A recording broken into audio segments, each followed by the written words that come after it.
Just a minute. Hi, Leah. Hi, Kamna. Wow. That was the fastest 45 minutes of my life. Yeah, we just finished an interview with Michaela Silcox. We think you're going to really, really enjoy it. Love it. And it went so much longer than we anticipated that we are not going to have time to fill you in on our call to actions, which is fine with me because I didn't do mine. So I we'll, didn't really do mine either, so okay, good. We get our do go over. ahead. But I just want to preface before you guys listen to Ready Now Mindset underscore. Please follow Michaela. I thought she was also a breath of fresh air. She was so real and down to earth and knew her stuff. She knew All her stuff. about silencing the inner critic, and it was very good. So, Yes, and we hope you enjoyed this episode. please let us know if you do and want her back on because we would love to interview her again. We have a ton more questions. Oh, yeah. All right. Bye. Enjoy. Enjoy.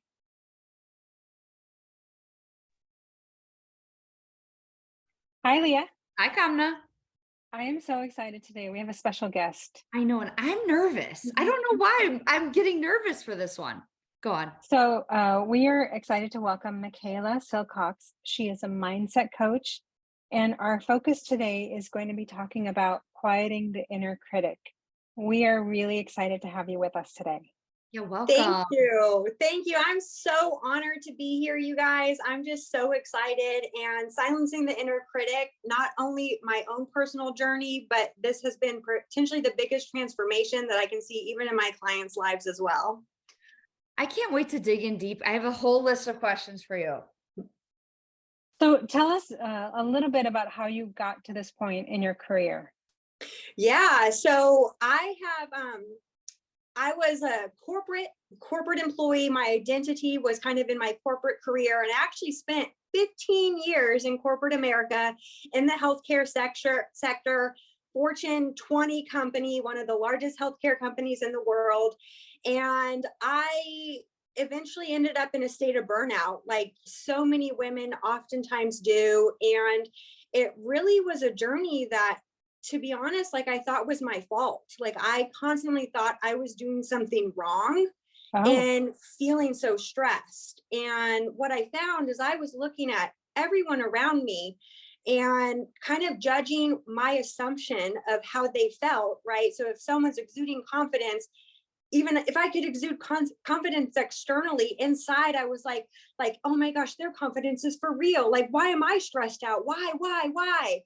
And it got to the point where I finally realized that I was so successful in my career. I, never had an easy go of it. I actually had my daughter in college. And so I built my corporate career while being a single mother. I had my daughter at age 22. So that definitely was a little bit stressful as well. But I realized that I was judging my life and living my life by what I thought I should be doing. And I was never fully associated with my successes. Like I can look back and I can tell you I've done this. I'm so proud of it. I'm so proud of it. But why don't I feel happy? Like everyone else is happy. We do the same things. What is wrong with me?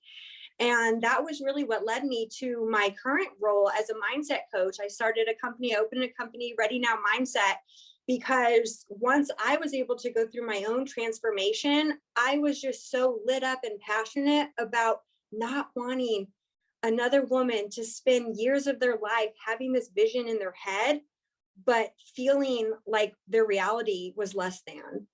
Wow. were you scared to make that transition? Oh, terrified. Okay. It was incredibly scary, because the other thing too is, especially as a single mom, and I was a very young single mom, and so struggled financially for a very long time just to get, when you're starting your career, you're struggling anyways, but add on top of it daycare and whatnot. But the stability that a corporate job provides, and it's kind of funny when I say that, because honestly, we went through huge rounds of layoffs like every single year. And it Mm-hmm. was always like this terrifying time, and it's like I made it through all of them, like thank goodness. But to be able to take the bet on myself, and it was even harder actually. I was so excited once I made the move, but then kind of reality set in. Like, I didn't even realize so much of my identity was tied to my professional persona. And there were like incredible moments of doubt and just like, did I make the right choice? Like, this is going to end bad. Why did I do this? And that was really what led me down the road of really looking into that inner critic and why is she there? I call my inner critic she. So why is she there? Like, what does she exist to do? And why do I keep listening to her when I know it's not true? My inner critic has a man's voice. Does that make sense? Really? Really? Wow. Is it like that- deep and husky? I know. Probably. I was gonna say, or is it like sexy and sultry? But No, not I at all. really want to dig into that because I don't I know. know, right? Sexist of me, but I just assumed every woman would have a woman's inner voice and every man would have a man's voice. Is that true or is that wrong? I guess that's wrong. Well, and I have clients that it's not even a voice, not even an auditory, it's more imagery or it's more feeling. What does that And mean? What do you mean by and imagery? so yeah, and so they see images of like failing. They're not being told they're a failure. They're seeing images of despair. And it's not even a voice. And so when it's an image, there's a whole different kind of way that you relate to it. And then others too, it's more kinesthetic and it's based on feeling. And so I'll talk to them and they'll be like, I don't know what's going on, but I get a pit in my stomach.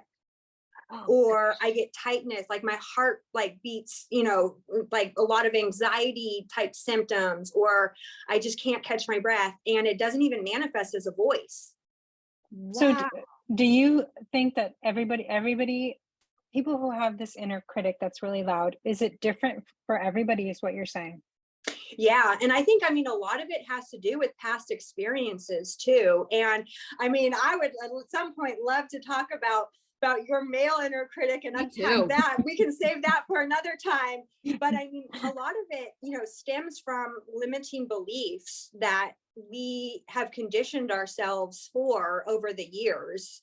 And a lot of it too, like I can tell you, sometimes my limiting voice, I think she's my mom. Sorry, Oh. Mom. I love you. Yeah. So Wait, do you said think limiting voice? Sorry, Kamna. No, Or no, my no. inner voice. Yeah. So Oh, your inner voice. Okay. sometimes, and you know what? It's like sometimes it's like it just reminds me to all the feelings I had as, kind of a little kid. Cause I think we all inherit some sort of kind of little trauma, right? There's obviously big trauma, but I think that's like another thing too. There, even when you look at attachment styles, there's things that don't seem like a big deal, but we treat ourselves differently or we normalize these feelings thinking that it's okay. Like it's okay to talk to myself this way, or to larger things like it's okay to behave this way, and it takes really deep work and some self-reflection to be able to tease out like what is me, like what am I doing and what is my instinct doing that might not align to my everyday. So before we get deeper with this, because I have a million questions I now know, in my me head, I want to know how would you define an inner critic? Yeah. Yeah. So for me, and sometimes I call it an inner voice, inner critic, but it's that, whether it's a feeling, a voice, or an image, right, that keeps you stuck. And it's the voice that when you go to do something outside of your comfort zone tells you all the reasons why it will fail.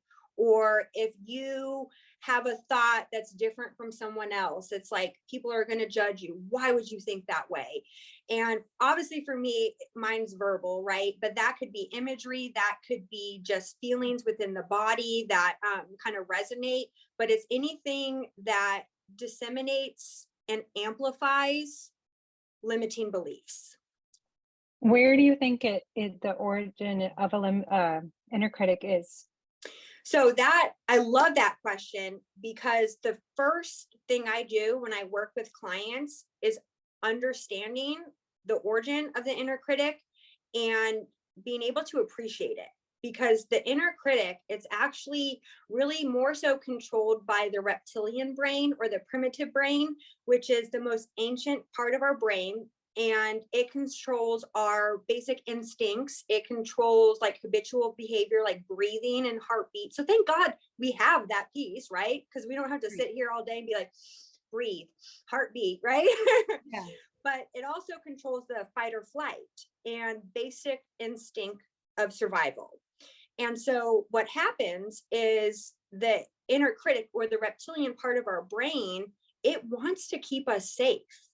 And even like when talking about how scary it was for me to leave corporate America and start my own business, I mean, my inner voice, it was like, wait, are you sure? Don't do this. Like you could lose everything. Like all of these things were coming, but deep down, it was trying to like, it knows the depths of despair. It knows how hard I can be on myself. It knows the ideals, like, you know, how high I set the bar for myself. And it's like, oh my gosh, Michaela, you are going down a road that this could really hurt. Like this could bomb, like rethink it. And it's really there to protect me. And knowing that and taking that viewpoint is really the first step in being able to respond in silence, is realizing that the inner critic, your inner voice, it exists to keep you safe because it loves you. It wants to see you safe. It wants to see you happy. And anything outside of your comfort zone risks that equilibrium. So, Wow. so Kamna, now do you think yours is a girl? No. Okay. Wondered if that, because that, when you were saying all that, I was like, wow, like, so it's not the bad guy. Correct. Yeah. I mean, it can be if you don't know Yeah, how, you but know, if you don't. right. Exactly. Yeah. And that was honestly the biggest piece. And that more so compassionate reaction or response is sometimes what takes the longest, right? To be able to embody. It's because when we have something go off that's like kind of keeps us stuck or keeps us from inaction, or, you know, even like I have a lot of clients that they want to work out more, right? And I think probably all you both can relate as well. And then we get into something where it's just like, but I can't do it. I'm going to look stupid. I'm going to be the worst one in the class. I'm going to just like, this is just, it's going to end bad. And that's the your inner inner critic. critic talking. Mm-hmm. Oh, I did that this week. Okay. Yeah. Yeah. Yeah. Oh, wow. Okay. And Wait, so before we go on, Leah, what did you do when that voice came up? What was the next thing you did? I ignored it and kind of let it win.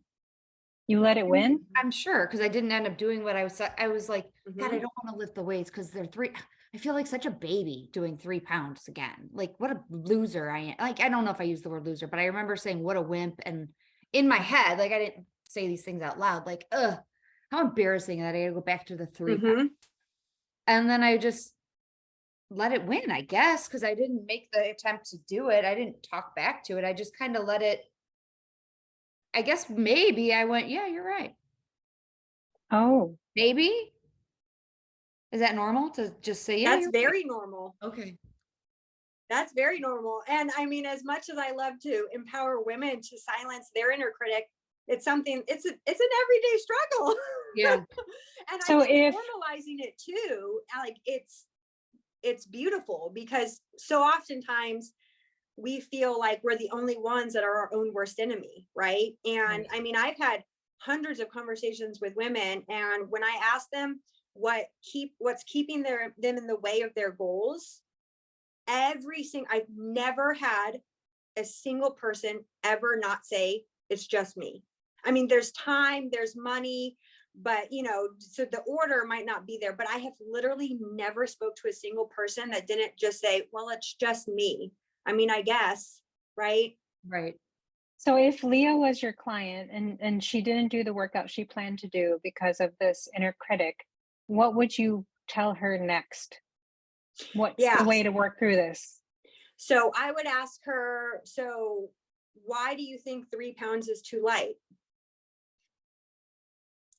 Because my husband and my son are like, I could do 3 pounds. That's nothing. Do you know what I mean? Mm-hmm. And even my daughter, they all do. I think that I feel that way then. Yeah. It's I don't know. I feel very embarrassed to say to somebody, well, I'm lifting 3-pound weights. So I just would rather not do it, I guess. Mhm. So what's the highest amount of weight you've lifted? Mm, without peeing my pants or struggling, Yes. probably. And I love that distinction because I have a kid here. I'm trying to think. I mean, I guess like maybe at one point I got close to an 8. I would do an 8 for like a very small section of time, but never higher than that.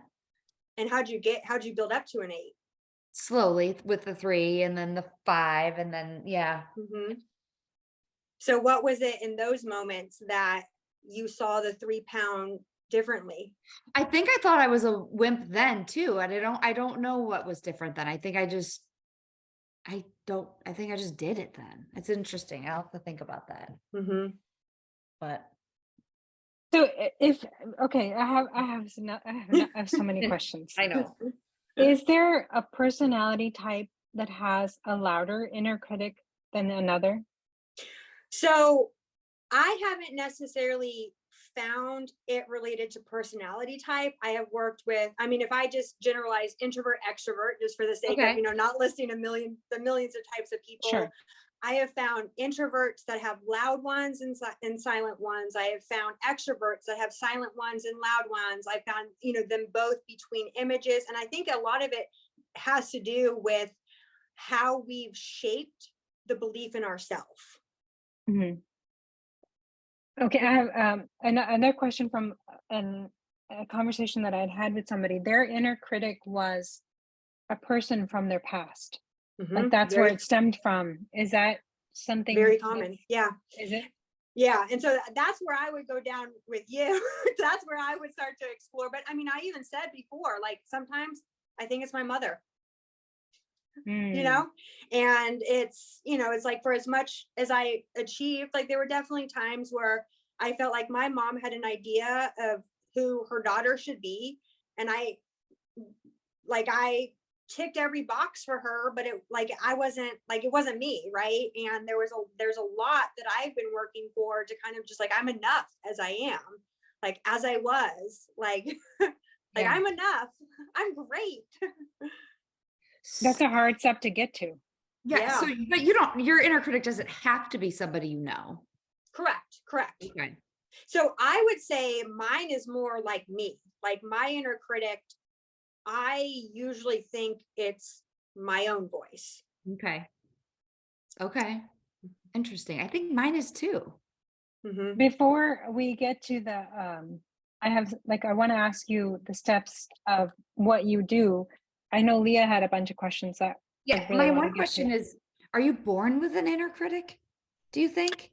So I think you are. I think Okay. everyone has the capacity because now, does it have to be negative, a critic? Maybe not. But even people that would say they don't necessarily have that voice in their head that keeps them from doing things, that keeps them stuck. They have a voice.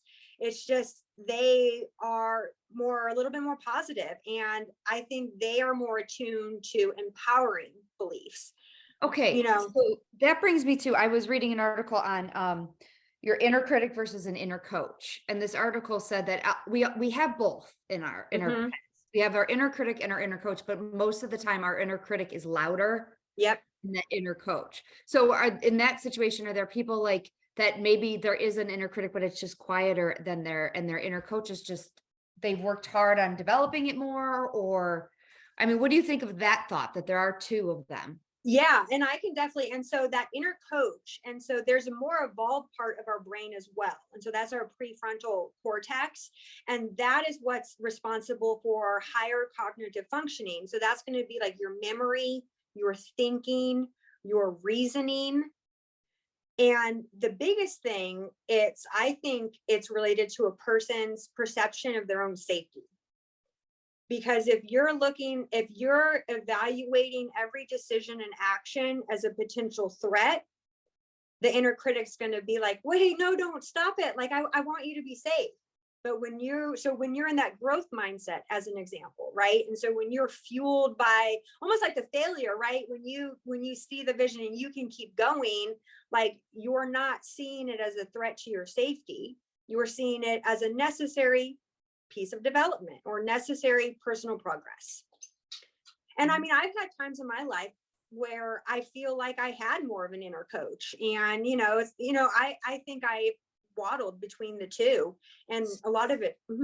So do you think that, so no, not think. So you're saying like our inner coach and our inner critic live in different parts of your brain? So, I mean, they would be, so the inner critic would be more Yeah, tied, yeah. to the primitive brain. Yeah. And then, the inner coach would be more tied to our more, so it's our prefrontal cortex, but it's our Yeah. higher evolved brain. And so, if you want to Imagery. say live, I don't necessarily have the anatomy of a brain, like, I know, kind but of all I'm like, mush. in my head, I'm going, oh, one lives back here and one lives back here. Like, I'm like, that's, But I I don't mean, know. yeah, but I mean, it could be. And I think there's pieces like that. It's, if something resonates with you and how you can distinguish Yep. the two, like go for it. Yeah, for sure. Go ahead, Kamna. I don't remember. I'll look for my other ones now. Okay. So what I want to know is if the majority of us have a loud inner critic that sort of stops us from doing the things in our life that we want to do, whether it's working out or going for a different job or even just experiencing or risking something just to try something new that stops us. How do we overcome that? Yeah. So really the first step is to be able to acknowledge that this inner critic, this inner voice exists to keep you safe. It exists because it loves you. Because when you take that approach, you can respond versus react. Okay. Good. That was good. Yeah. Like even if you're conversing with someone that has it out for you, right? It's like it doesn't matter like what's going on. It's like you're gonna, you're gonna see that image. Like you're gonna like this is someone that wants me to fail. Like, you're gonna react. But if you can respond and take the moment to kind of appreciate that, okay, I have a feeling of unsafety. It doesn't mean it actually is unsafe, but I'm being triggered in some capacity. That's it. Let's figure out why. So in your example, Michaela, if your inner voice sometimes sounds like your mom, it's your mom saying, be careful, be safe, don't take a risk. So, I mean, I think it's more like my mom, like kind of some of my little trauma, right? Like you need to do this, you need to do that, like you need to do this, like if you don't do this, you're not, so when it's my mom, it's not positive. But I love you, Mom, if you're listening. Yeah, we're not trying to throw any moms out. No. Definitely not. Yeah. I always think about that with my kids. Like I was a silent type as well. And so it's like, so it was my mom talking, and so that was just a formative. Well, that was my that was my other question that I had for you was like, I would assume it's possible to maybe not have such a loud inner critic and then develop it from, like, maybe you had none of it is from your parents, but maybe it's like from relationships. Oh, yeah. It's from like bad relationships, like, Yeah. And it doesn't even have to be it could be like there was a poignant time when you were in third grade and you were really proud of a project and someone made fun of it, and that created a feeling of unsafety that rattled your body. You don't know at the time, right? But that created a belief that whatever I do isn't good enough. Can it create you hold on to that physical manifestation of that inner critic? Does it create like anxiety or fear or tears or anger? Does it have any physical manifestation? Yeah. So typically, when you're in an inner critic state, so to say, you're in your fight or flight response. And so you have your sympathetic nervous system that's kind of, controlling the show, so to say. So you have a heightened sense of awareness. Your heartbeat is quicker. Your breathing rate might be quicker. You might have the butterflies in your stomach, but it doesn't always have to be that. And I think almost when it lives there kind of rent free, so to say, and it's almost when you're so used to it that the physical symptoms go away, that then it becomes normal, right? Because when you have you're like, Yeah. oh my gosh, like I'm so nervous, I'm so anxious, like that's trigger that your higher level brain is going to then, kind of come on gear and logic, memory, what's going on, and look to repair. But when you're not getting the physical symptoms of it's like it's you, or it's like it's there, and it's like it's supposed to be there. And these thoughts that are keeping me from doing something are valid. Hmm. So the first step was to Yeah. So to just, acknowledge. yep, acknowledge that it exists to keep you safe because it loves you. It's human. Mhm. Like it wants to keep you safe. Like this inner voice knows kind of like how down you've been, or how hard things have been in the past, and it doesn't want you to go back there. And so it doesn't have that higher functioning capability to reason, to say, just because that was an outcome then doesn't mean it's going to be an outcome now. It's instinct, right? It's fight or flight. It's basic survival. So once I have said, yeah, I see you, I know you're trying to keep me safe, what is the next step to not be taken down by the inner critic, so to speak? Yeah, so I usually recommend like a breathing exercise in these moments, especially when you're first kind of taking on this task, so to say, and recognizing, because once you have that ability to be like, oh wait, this voice is trying to keep me safe, you're actually recognizing that, like, you're building the awareness that there's something I need to kind of take pause. There's a pause I need to take and assess what's going on. And so kind of by being able to put I don't want, like, a friendly face, so to say, on it, you're able to engage a little bit more compassionately. But I always like to recommend like a breathing exercise. Sometimes doesn't have to be big, hands on heart, deep inhalation, exhalation. It's like you can go box breathing, you could do anything. But the point is you're giving yourself a pause. Because really, when we look at an emotion, like an emotion is kind of like this. It's like a wave, right? But you can graph an emotion. Like something happened. Oh my gosh, oh my gosh, oh my gosh, oh my gosh, oh my gosh. Right. And so if we can get to that point where it arcs, we're putting ourselves And then in. breathe Yeah. out. Mhm. By the We're way, putting thank ourselves. you for that. I've never looked at an emotion like that, and it is like a roller coaster. Yeah. The visual of that is amazing to realize. Like, yeah, you do go through the up, up, up, up, up, up, up, up, up, and then you come down. Sometimes super fast. Yeah. And sometimes it's not super fast Yeah. too. So, everyone's always like, well, how long do I breathe? And I'm like, 30 seconds, 3 minutes. I don't, like, it's going to depend. And so, and obviously there, I like to teach my clients as well. Like, it's not, you don't always have to do something that's visible, right? Like if you're in meetings or, something like that, where you're in a social setting, you're not going to be like, so you Yeah. can just focus on the breath. I like to usually stare So off I to just want to the give the distance. visual that you're putting your hands to your heart and Oh, breathing in. yes. That's what you're just doing. Yeah. Yes. Hmm. Okay. But that gives you a chance to go a little bit less reaction mode and more response mode. And so you're kind of allowing that heightened awareness to disintegrate a little bit, so you're less on edge. And then that's going to be then, so as an example, so one of the types of kind of, so I call them mind habits, because they are habitual, right? They're instinctual, and they happen automatically, right? And so recognizing the mind habit, you're actually kind of like, there's a place for you, right? You've built based upon instinct. And so that's one of the things I like to just personally do to anchor myself in on there's a reason why you exist.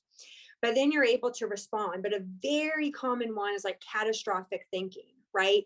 Like one little thing goes bad and suddenly my entire life is going to be destroyed. Like I had a client actually, and incredibly successful professionally.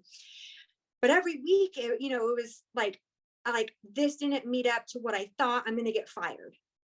And it's like, whoa, whoa, whoa. Like you have, decades of amazing successes and you have one little thing that I don't even think anyone noticed. And now you're living in the state that everything is going to unravel, right? Like all your successes didn't matter up until this point because you had something that you would grade a 90%, right? And they were little projects. Like they weren't these huge, massive things.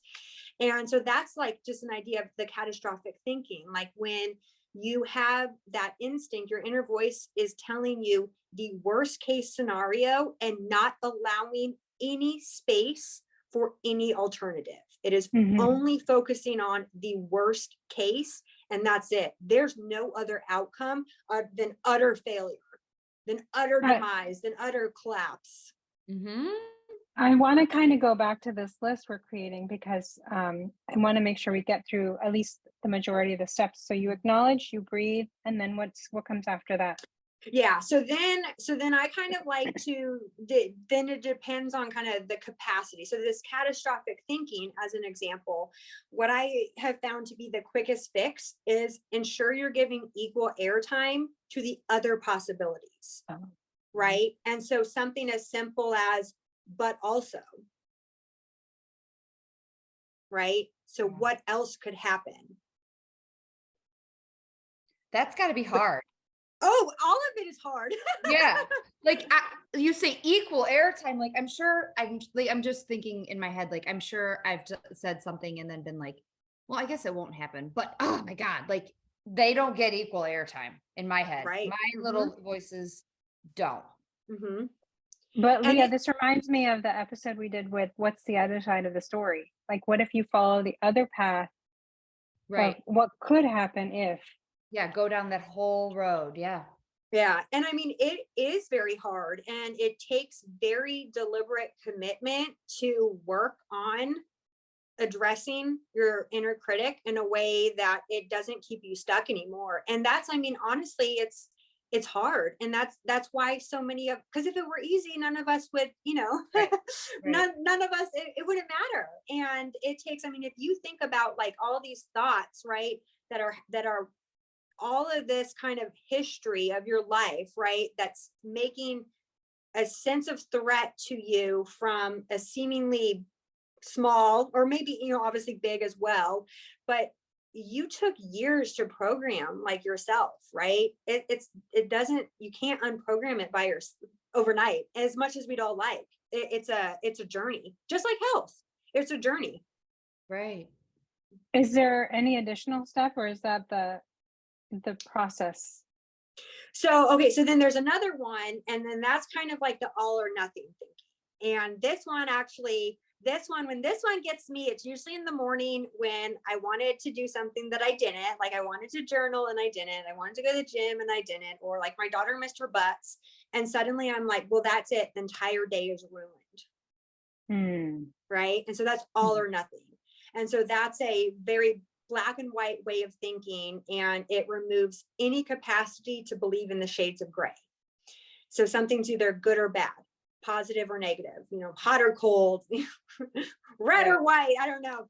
But then how you can respond to that is simply using and instead of or, because you can have a less than ideal situation and the day can still be good. So give me an example of what that means. Like a real life example. Yeah, so I'll give you a real life, the ones with the daughter missing the bus. Yeah. That's my example. And so, and the funny thing is, I have to say is, this is the first year my daughter's ever even had a bus. Like I've spent, so she's in 7th grade. I've spent K through 6 getting her to and from school every single day of her life. And so this is the first year she has a bus. And so of course she missed the bus, right? Not really a big deal, but I had planned to go to the gym. I wanted to do my journaling time. I had expectations of what I'd have done by, 7:30, by 8:30. None of these can happen now that I have to take you to school. Do you realize that? My entire day now, because I can't do my morning stuff, my entire day is ruined. Yep. And then of course I'm, driving just to her to school. And in my head, I'm stewing, right? Like, oh, like I'm so mad, right? I'm like, eh. But in my head, it's like, I'm so mad. Like, she's just jabbering away. And then we get there. And then of course there's a super long line, right? And so it's like 20 minutes later, I'm like, that's it. Like it just got worse. It kept getting worse. She missed the bus. The line was long. Oh, now I have a red light. This day is so bad. Yes. And that was then kind of the moment I'm like, wait a minute, what am I doing here? I'm all or nothing thinking. So yes, this is bad, right? I can label this as bad because it's not what I expected, but my day can still be good overall. And this so is bad, and my day can still turn around. Yes. Is that what okay. Exactly. Excellent. And so that's replacing. And so typically, that one's a little difficult because you're not necessarily thinking like my day is, bad, nor good, right? So it's, you have to kind of acknowledge that you are creating a one-way kind of road, like you are creating something that no other possibilities exist. And now you have to let room for an opposite action or opposite feeling or opposite attribute to exist. So if we take an example of overeating or eating the wrong things, like you had ice cream and then you had chips and whatever. Is there can you apply that same thing to I ate all this stuff and Yes. And so that I'm actually really glad you brought it up because that's a very common one, like especially when people are starting out on any sort of health journey, right? And it's like they'll be going good for a week, right? Maybe they committed to do 3 things the following week. They didn't do the first one. And so what does that mean? The entire week is ruined. I'm not even going to bother with the other 2 because I've already failed. Right. And this is one I see, I'm sure you guys see daily, right? Yeah, and I do it. Oh yeah, guilty. Yeah. And so in those instances, it's right. It's like I might not have met my goal today, and tomorrow's a new day. And does that help with that all or nothing thinking? I mean, it doesn't help at first because it's a journey, right? Yeah, that's I true. like that you're honest about that. Yeah. True. And I like this technique because you're acknowledging it. And there's nothing better than when you're like, I'm just using this example, like when I'm upset and I'm saying something, what feels better to me in the world is when calmness says to me, that has to suck. Like, yeah, makes it like automatically I feel better. So I think when we do that to ourselves and be like, yep, you ate all of it. That sucks. And I can start fresh right away. Yeah. And I can drink my water right now.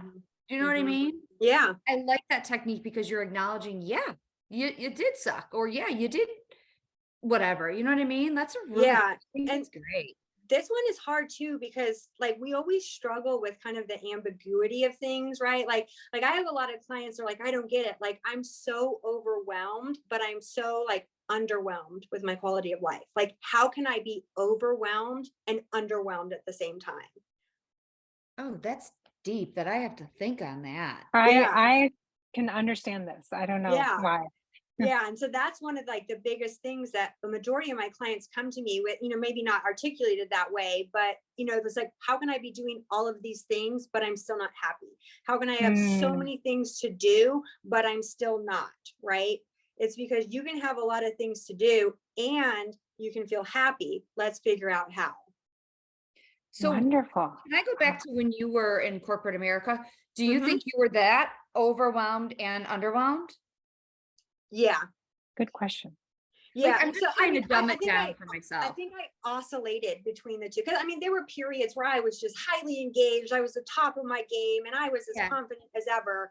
But there were also feelings where it was imposter syndrome all the time, right? Like, why am I here? I don't deserve to be here.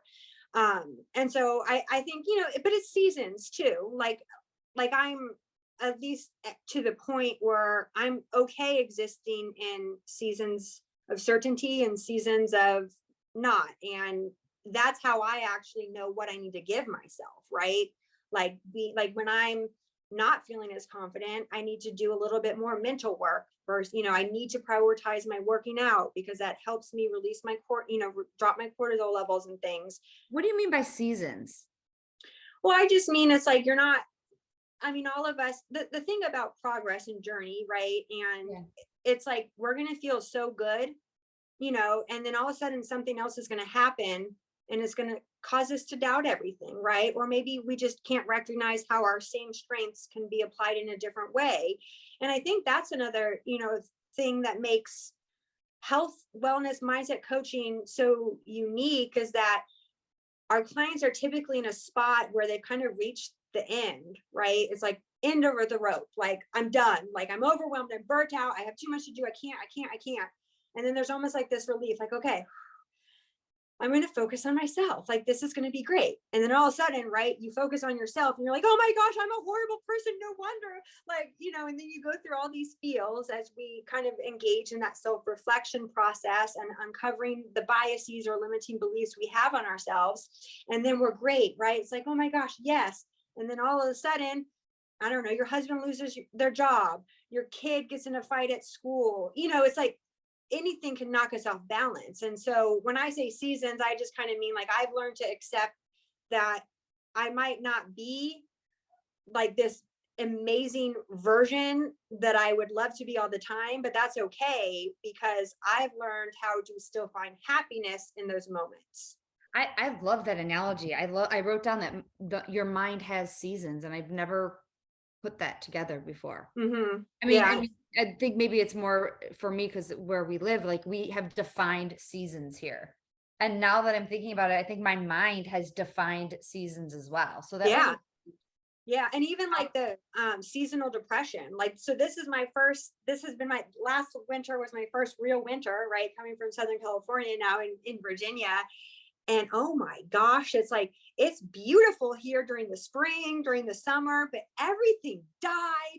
The yes, trees, yes. like it was depressing. Like I was like super sad. And for no other reason than it like it's cold. I'm inside all the time. I know Yeah. my nature walks. I need my nature walks to connect. Like I, you know, and it's kind of the same thing. And a lot of it has to do with kind of just our engagement, right? And kind of life. So then I disengage a little bit. But I have to be okay with that because I might not be able to solve that problem. I certainly can't keep the trees green all year long. So what can I Right. do? I like that you said that too. I may not be able to solve that problem. Mhm. Yeah. That's important. Yeah. But do you know what? I know there's a heck of a lot of problems I can solve. Ooh. She just mic dropped Wow. you, Kamna. I know. I've been saying Yeah, and so Um, that's actually so that problem focused thinking is another thing that comes up a lot. Like when you get so caught up in the moment that you can only see the problem that you can't imagine any sort of solution. And that's another big thing that happens. And so, you know, something happens and there's no way I'll ever, you know, be able to recover.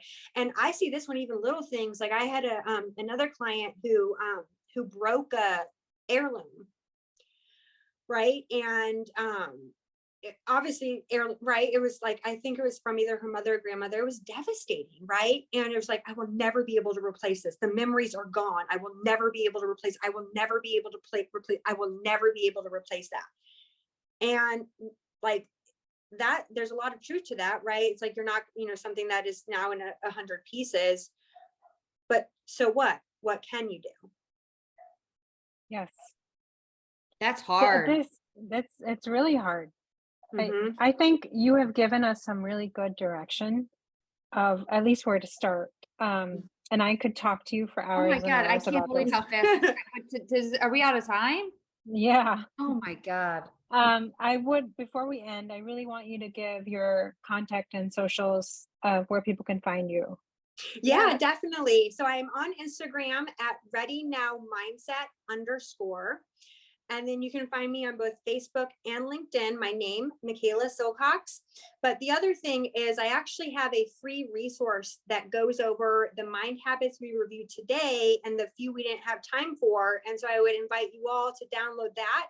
You can access that at www.readynowmindset.com/mind habits. Okay, come now. You're gonna, can you make a link in that in our show notes? Yes. Okay. www.readynowmindset.com / mind habits. mind habits. Okay.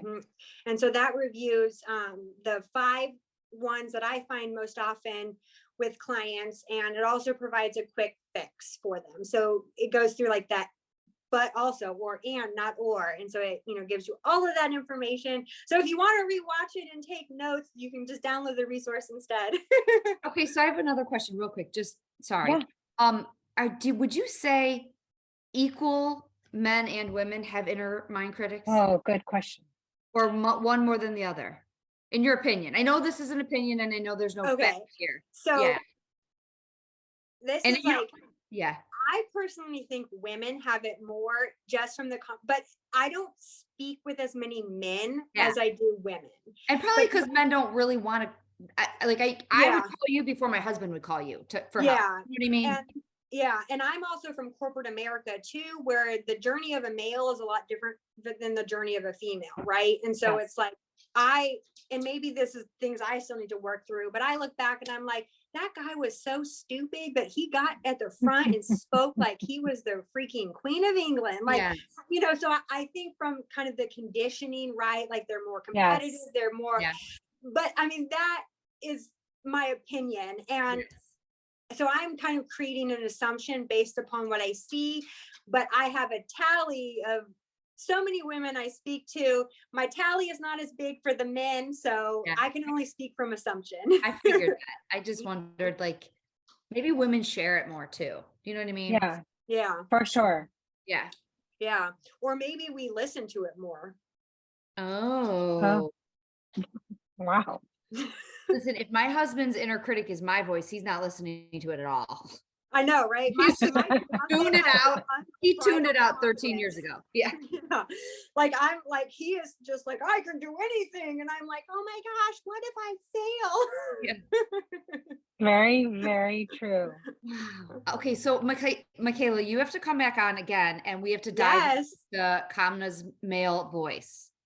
Yes. We do a bonus episode on how that came about, because I truly believe that so many people would benefit from here. I really, really mean this. I do. I feel like we would benefit from figuring out where it comes from. Oh, I can tell you. I know what it is.